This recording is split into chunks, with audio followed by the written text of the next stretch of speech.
Welcome, girls, guys, and gays, to my first video. So I know it's possibly the type of posting that some people might consider the Date Everything fandom to be dead, but I'd say it's simply so down, meaning I'm not late to this. So without further ado, let's talk about my Date Everything OCs. Yay! So for fandoms I'm in, I usually make a friend for one of my favorite characters in the media.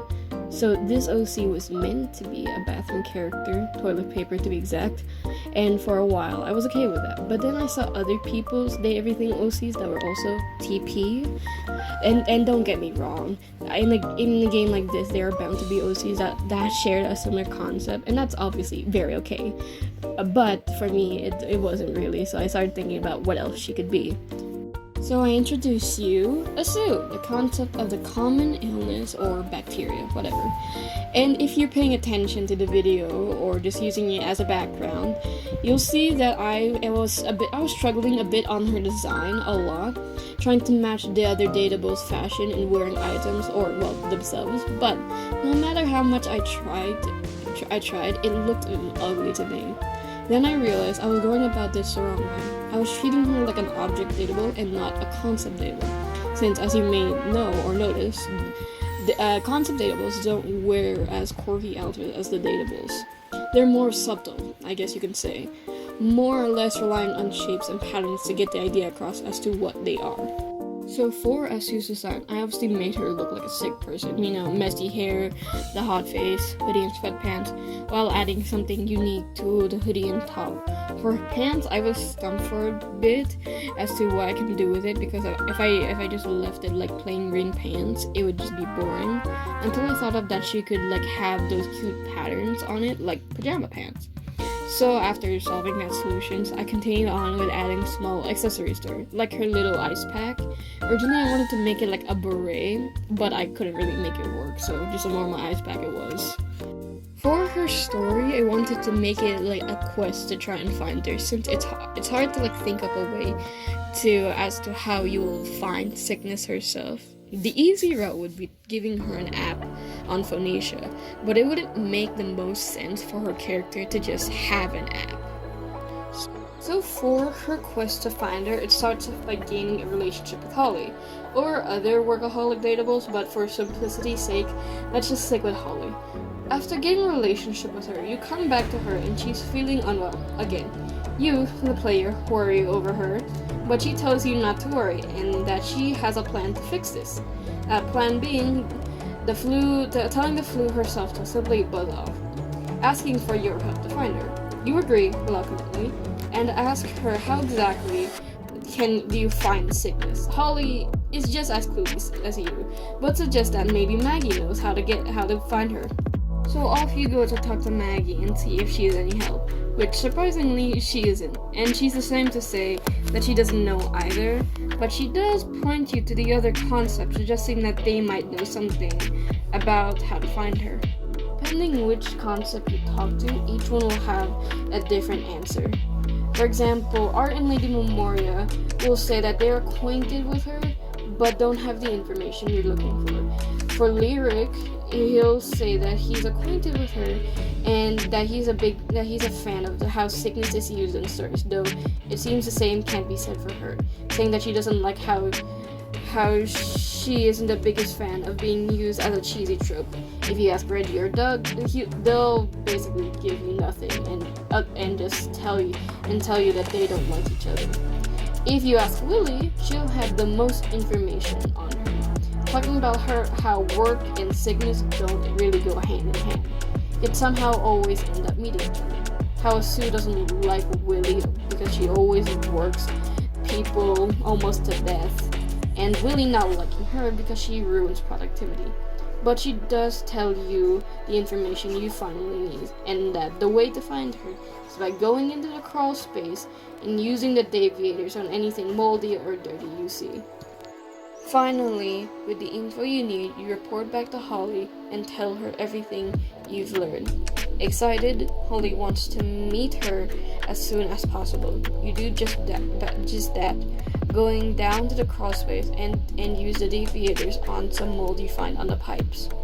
Lo and behold, Asu, a soft-spoken woman who seems kind and gentle and willing to hear whatever requests you have of her. But it quickly changes when she hears that the request is to get the sickness out of Holly's body. She's frustrated, not answering the questions right away as she starts to go off on some rant about workaholics and how much she hates those kind of people. After a good minute of her ranting, she finally calms herself down, taking in a few breaths in order to calmly explain that she can't do that. Like the other concept, she is the product of an action happening, meaning it is not her who controls who gets sick and who doesn't. It is the people who get hurt. Slapping Holly with the reality that if she wants to get rid of Asu, she'll have to take actual care of herself, which you do agree with her on that. And Holly, although disappointed, accepts it and goes to take actual care of herself, leaving you with Asu, giving the chance to talk.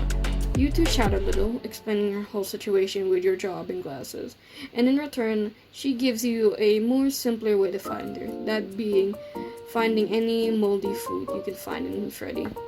And with that, she's gone. Finally, starting your journey to get a relationship with her, you talk about how the player, work too hard and that you should really get some rest, and also how you're a bit of a slob to the point where it starts to get on your nerve. She's not your mom, so why should you listen to her, you know? The way you confront her it finally determines your relationship.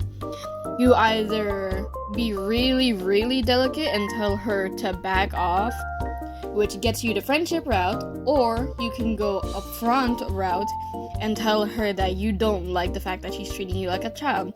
If you go with the upfront route, you'll be faced with two other options: to forgive her or not. If you forgive her, then you get a love ending. If you don't, then you get a hate ending. Pretty straightforward.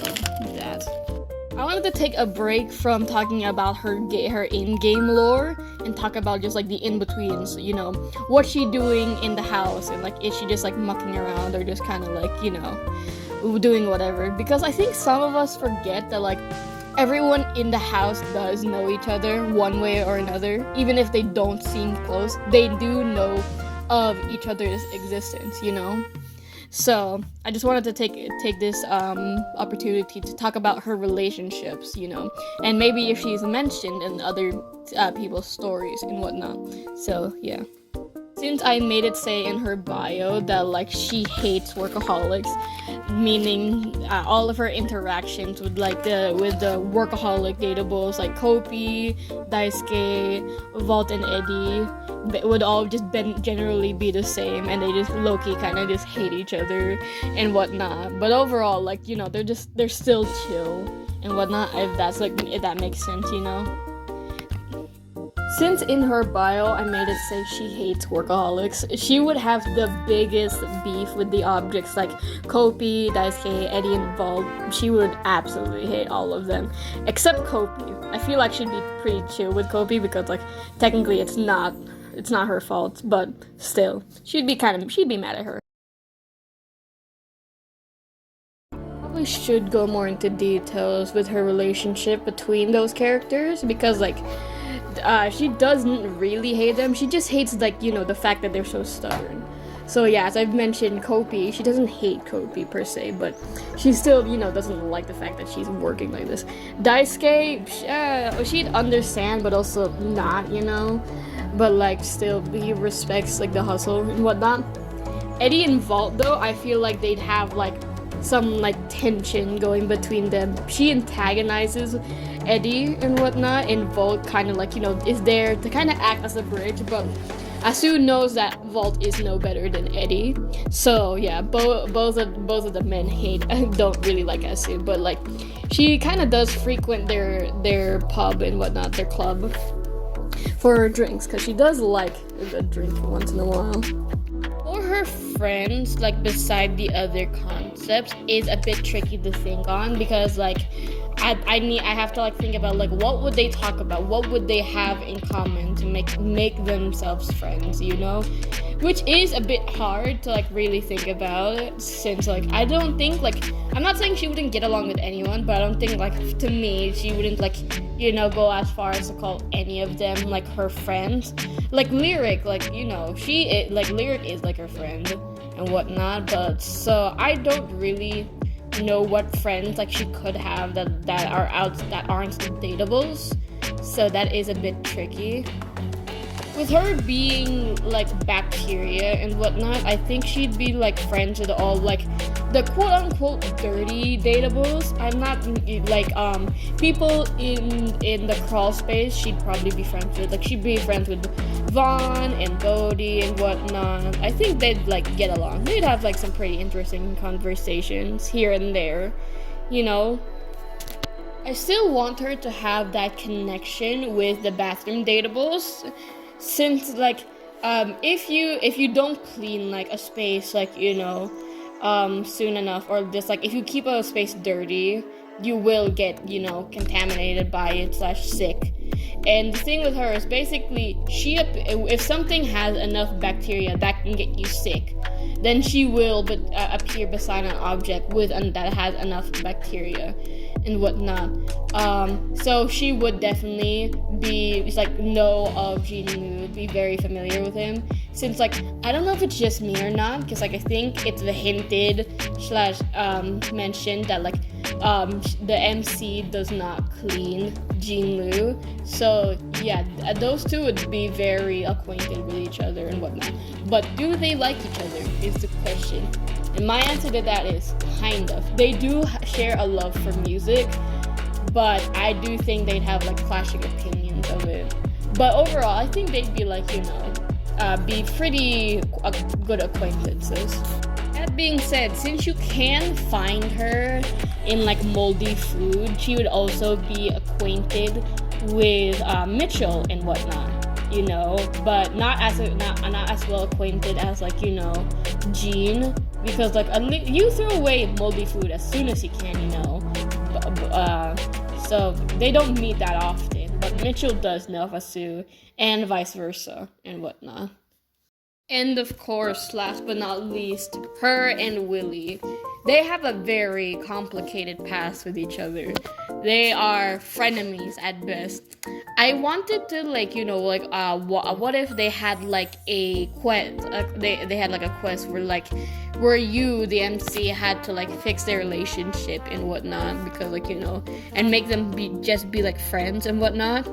But then I was like, I feel like I don't want that, because like you already had to do like a whole ass quest to like find her, you know. So I feel like that's enough. Like one big quest is enough for her. So yeah, they're just gonna stay, you know, frenemies, but like with tension, if I must add, you know.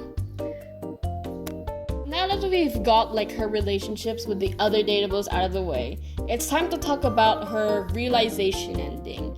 How would she react to finding out she's been realized and all that jazz? So let's get into it. Would like all the other dateables be shocked at the realization that like, oh shit, I can be realized?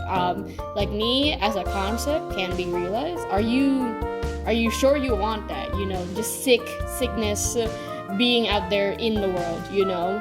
But you reassure her that like, hey, it's gonna be okay. I can do this with the power of Skylar Specs. And so if you're ready, let's do this. And then you realize her. So I would have her. I did not draw her realization form. So but oh well. But what would she do with her newfound human form? What's the first thing she thinks to do when she realizes that she has a human body? Well, that would be to ogle the fact that she is no longer sick. She's over the moon. The fact that she doesn't have a sore throat or a stuffy nose or a constant headache. You know, she's at a regular body temperature now. She doesn't need an ice pack. She doesn't need to constantly fluctuate between moods / temperatures. She's finally normal, healed, if I may be so. But does she do with her new life, her new human life? Well, there are two options.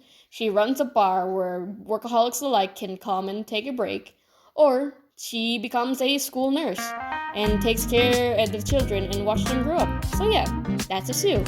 Hope you liked her.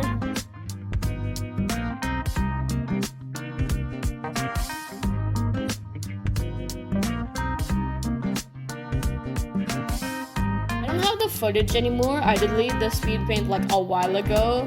But just to let you know, I did struggle with this character's design as well, because I was like very in between making them look like a house painter or making them look like just like a simple artist, you know? So I tried to do my best with making them look like a bit of both. Hopefully, I hope I get the idea across. Even now, if you're paying attention to the screen and looking at their current design, I did not like their outfit. To me, it just didn't really show their personality. So I went back to the drawing board, aka the internet, and kept switching back and forth in searching between house painter and artist uniform. Until I saw an image that reminded me of those denim rompers, and I thought that it would really suit this character because like it's still like casual but like professional. Like they're not like they do this for fun. They like their job. You know? I don't know. I hope that I got that point across. Miss Faith, by the way, I know I probably should have like introduced their name before like getting into how they were a bit tricky to design, but I don't know. Oh, and specifically, their name is spelled with a PH instead of like an F, you know, like because I didn't know how to like make their name paint related, and so I just went with Faith, but PH, you know. I'm so smart, guys. So if you continue to pay attention, you might start to notice I'm only starting to draw 2 poses for each character from here on out. That is because this video has been taking so long to make, like just because of the drawings alone, because I have been losing and gaining motivation to draw them. School's been happening, life's been happening. I'll be honest with you guys, I haven't played the game since, as much as I would want to try and do a love and friendship route. I just haven't been, and I just haven't played the actual game since. So yeah, I haven't noticed already. This video is like about 30 minutes long, and I don't want my first video on my channel to be an hour long. So I had to cut something short. Plus, I could not for the life of me think about a third pose for them, because I just wanted to get this done. That doesn't mean I'm not enjoying this, obviously. I just wanted to I wanted to get this out as soon as possible, you know? So yeah. Enough about that. Let's get into Faith's lore in trying to romance them.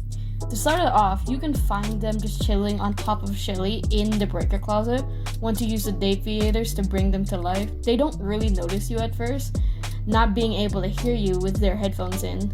You have 2 options here, either waving a hand right in front of them or pulling their headphones out. If you do option 2, hate ending immediately. But if you choose not to be a jerk and choose the first option, you get their attention. You two start a conversation, however, it's very awkward and ends shortly. You attempt to talk to them again, but every time it's the same thing, awkward and short. This will continue on if you don't talk to the others in the breaker box. There, you will be given tips on how to get them to open up. Talk to Shelly, she'll talk about how Faith is surprisingly light, making them easy to carry, and revealing that they've been in the house for quite some time now. And how they're a very good listener whenever Shelly needs to talk to them, only to realize that it's just Shelly been the one talking, and now she feels bad, and then she goes to cry about it. Yeah. But if you talk to the breaker box duo, they'll talk about how Faith has been a regular before the creation of Vault, and how them and Eddie are pretty close friends, liking to just share the silence with each other, revealing that Faith helped Eddie in decorating the bar. With Vault, however, it seems that his charms don't really have an effect on the the can of paint. To Vault, he thinks he's just an acquaintance, but Eddie reassures him that Faith considers Vault as a friend. But with good old Tony, it will also be a very short interaction. Tony will just tell you that he's tried for months getting to talk with Faith, sharing his plans with the house with them, and seemingly gets ignored every time. He notches it up to Faith probably just being busy and Tony always just having bad timing. I realized mid-recording that I didn't actually say what tips these 3/4 give you in trying to help get to know Faith. So basically Shelly and Tony don't tell you anything, unfortunately, and Eddie and Vault Eddie just tells you to just ask about their ideas for repainting the house, and that's what you do. Oh, Dad, you go to shoot your shot one more time. And so you pop the question, hey, I've been thinking about redecorating the place or repainting the place. What do you think? And Faith starts to go on a whole tangent about like, oh, we would go nice here, or like, have you considered this pattern on Wallace or whatnot? You know, and it's like, you know, just very happy to talk about like interest and whatnot. Like maybe putting a mural there. Who knows? You know, get creative with it. Maybe actually decorate the basement or the attic. You know, it'd be a fun idea. All fun ideas thrown around at you. But you don't get a relationship status just from that. You still continue to talk with them. At least now you're able to start like normal conversations that aren't short and whatnot. So from there, you know, you start to talk regularly now about like about what Faith is painting today, and about like, you know, how their day was, and basically all of that, you know. These interactions, you can ask them about their relationship with the other residents of the Breaker Closets. With Eddie involved, he'll just relay that both them and Eddie go way back. But even so, he also sees Vault the same way he sees Eddie, thinking both highly of them as respected people in the Breaker Closet. Though with Tony, as you expected, Faith does not like Tony. He thinks he's an idiot. He does not like his ideas and about how oblivious and ignorant the toolbox is, frankly, and thus does not like him, you know. With Shelly, what she's actually doing is just listening to her, because that's what they think people need. Just a listening ear, no advice, no nothing. Just someone they can listen, that, you know, people can rely on to listen to. That's the kind of person they are. They didn't mean to come out of as, you know, simply ignoring Shelly, but she really does. They really do like Shelly and advise you to possibly call a professional to fix them and whatnot. It's like walking on a tightrope when you try to either befriend them or romance them, because like it's like I don't exactly know how you would, because like I feel like they're a very simple person, you know, just take an interest in their interest, talk about them, you know, on all of that, and then you'll similar to Lyric, you'll simply, simple as that, you'll get a love ending. So, and the only way to get a friendship ending is just simply friend-zoning them, which of course they'll agree.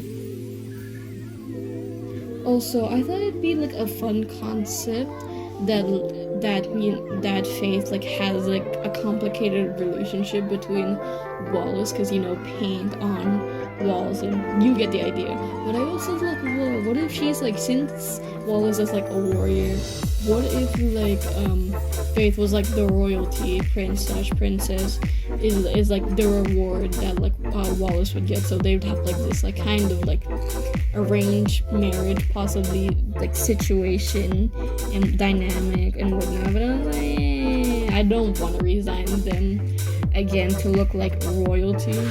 Plus I don't think the look would really suit them.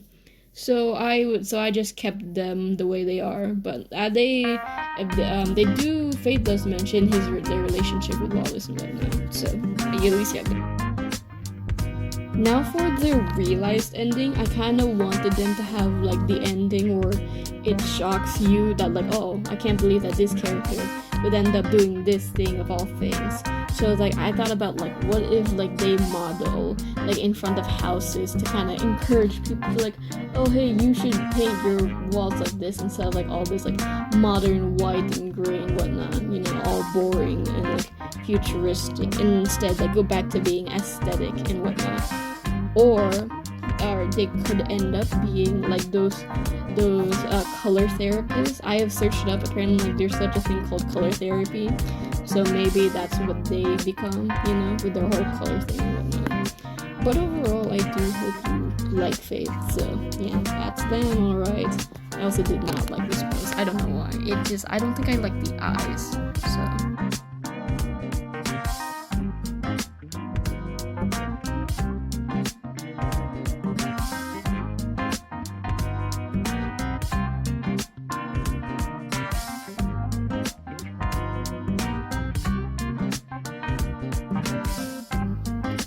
Okay, say it with me now. I had a difficult time designing them.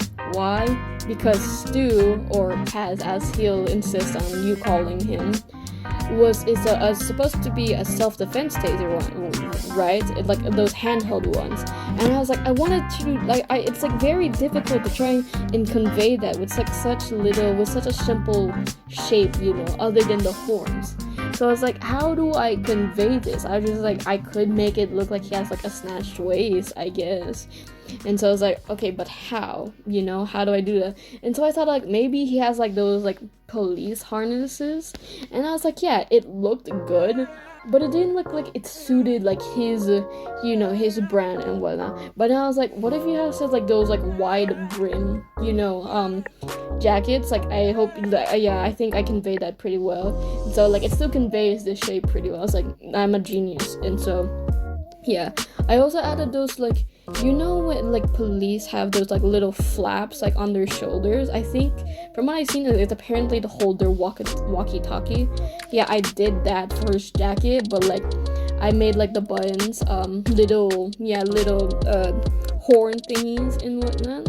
I also gave him like those little zip tails, you know, the ones that like to make sure like the thing you're holding stays on, so like you wrap it around your wrist. I hope you know what I'm talking about. You'll probably see it in a minute.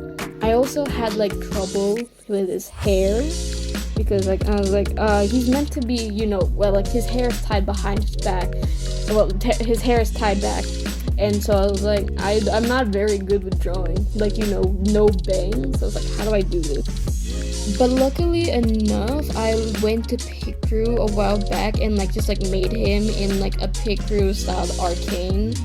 I hope that makes sense. And so like, yeah, as you probably saw, I just used the picture of him like in the arcane style as like an example of like his bangs. I didn't want to try and copy too much because I didn't want, of course, you know, copy the artist's drawings and whatnot. So I was like, I tried to make it in my own style, but I think I succeeded in that area, hopefully. I also found it difficult to like add where I would like add the grip part of it, because like I didn't want to like add it to his pants and whatnot, because like again that would look weird and that also wouldn't make sense. That's why I added a harness to kind of like add both worlds. But then I was like, it wouldn't like really, you know, convey that like, oh, that harness is meant to be the grips and whatnot. So I just kind of left it like that and just like hope for the best that people would get the idea that like, yep, that's a taser, all right. Yep. But anyway, instead of getting straight into like his story, I want to get back into like his like trivia fun facts about him. So originally his name was meant to be Taz. It's like short for Taziano because he originally was meant to be Italian.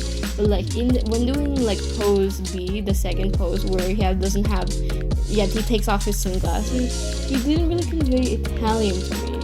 So I just ended up making him like from Chicago, a Chicagoan. Apparently that's what they're called. I'm pretty sure they like the people from Chicago themselves don't actually say that, but like, you know, just for the non-American people, you know. But yeah, but I also learned when like searching up like, you know, tasers. Apparently there's like, I was like, what's the difference between a stun gun and a taser? And apparently a stun gun is like, is what a Taz is. A portable, holdable taser, while a taser is like those, like, it's like, yeah, a gun taser, you know. I don't know why it really should be, yes, switch with the one that actually has a gun in the name, but to each their own, I guess. But so yeah, his full name is Stu Gunn. So yeah, but he goes by Taz because, like, again, it's like sounds more tougher, and plus he wishes that he could be a bit more high voltage weapon rather than a stun. Since we're about to move on to the next pose, I just wanted to say that I did not like how it turned out, because, like, it's just not how I imagined him. Because, like, again, I wanted to, like, you know, try something a bit different. I wanted to add different features that I haven't added to the others. But, like, I just couldn't, because it's just not how I see him. It's not the way I imagine him in my mind. It's very different. Also, the way I drew his eyes, it looks weird and does not look very, you know, par with the art style. And so, yeah, I might do a redesign of Stu and Faith, but I'll see if I'm committed enough to or to do so. But I feel like it's like, yeah, it's very possible, but also very not 50-50. But finally, let's get on to his quest in trying to romance him. Now, I feel like Stu would be one of the dateables that is difficult to romance, and I'm not saying this as a Washford or a Henry kind of situation, where, like, if you say the wrong thing at the wrong time, you will get like a hate ending. But I'm saying, like, he is very adamant in, like, so, like, basically the dynamic between you two is, like, you know, a very protectful and professional bodyguard, basically similar to Dorian, but he just wants to keep it, like, very professional, and thus always insists on just, like, on being just your friend, and, like, that's all he's willing to go far for you. So like, you have to, like, you know, do all these, like, specific dialogue options in order to, like, get him to love you, you know. You do that, well, his whole route is basically you trying to get him to, you know, soften up, let his guard down, since he's technically in a bit out of commission while you're stuck in labor limbo. So you take him around, like, you know, various areas of the house, similar, I think, to Monique's route when she lets you take her on a date and, like, you know, and talk to the other objects in the house. You know, of course, you start with the office where he can be found, and you talk to several. You can interact with any of the office objects.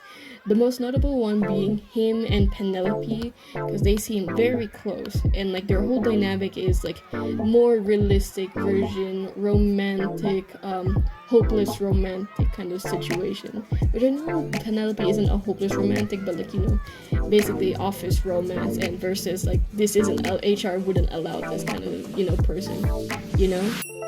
Another interesting interaction between him and another dateable is him and Friar Arrow, to which it's revealed that apparently Stu goes to Arrow's preachings, and you ask him if he really does believe that eating greasy food is some sort of sin, but to which he responds with, technically, no, he doesn't really care about all that stuff, but it's the closest thing to a church he'll get around this house.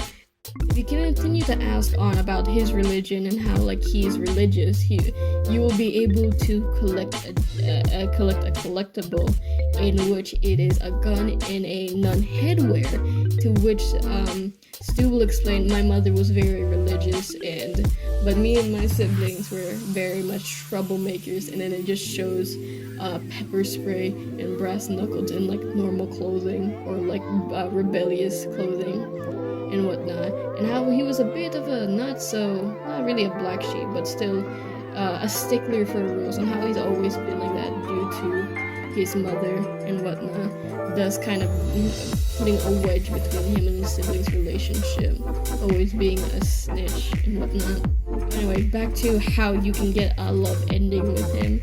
It's basically breaking down this whole his his idea of your relationship. Try to show him that you're not his boss. You are a friend. You want to be his friend, or like, you know, you don't want to just be a boss, his boss and whatnot.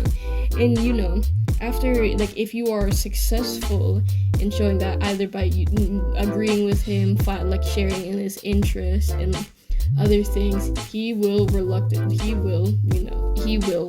get his love ending. So yay.